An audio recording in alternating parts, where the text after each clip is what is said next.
এরাই 30-40 বছর পর গোসল করে, নাম দিয়েছে মানুষ সাধু বাবা।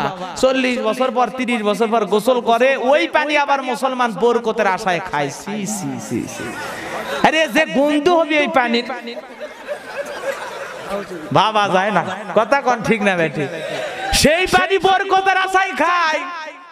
আচ্ছা বলেন তো, আপনি গোসল করলেন ভালো পানি দিয়ে, বউকে যদি ফোন যে আমি গোসল করলাম এই পানিটা খান, আপনার বউ কি খাবে?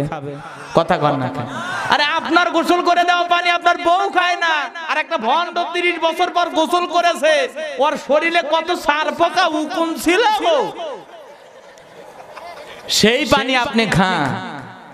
নাউজুবিল্লাহ, আস্তে কন, আরো আস্তে কন, নাউজুবিল্লাহ। সমাজ এরকম ভণ্ডবি চলতেছে কিনা? এগুলো বললে অনেক ভণ্ড আমারে হুমকি দেয়। হ্যাঁ, মোবাইলে হুমকি দেয় ভণ্ড বাবার লোকেরা। এই হুজুর ওয়াজ করতে যান, আমার পীরে বাঁশ দেন কে? তোর পীর বাঁশের কাম করলে বাঁশ দিবি না? কথা কন না কে? তুমি ওয়াকাওয়ালা পীরের দরবারে যাও কে? হক্কানি পীরের তরিকা করা, আমি নিজেও পীর মুরিদি করি, কিন্তু হক্কানি পীরের দরবারে যাওয়া লাগবে। তোমার বাবা গাঞ্জা খিলে মুরিদ দেয়, নাম হলো গাঞ্জা বাবা।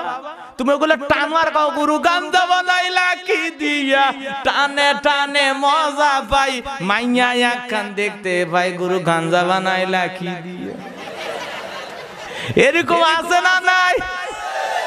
যেই পীরের দরবারে গাঞ্জা খাওয়ার ব্যবস্থা করা হয়, বিড়ি খাওয়ার ব্যবস্থা করা হয়, নারী পুরুষ একত্রে ঢোল তবলানে জিকির করে। আমার গাইবান্ধায়, কোন জায়গায়? আমার গাইবান্ধা লক্ষ্মীপুরে একবার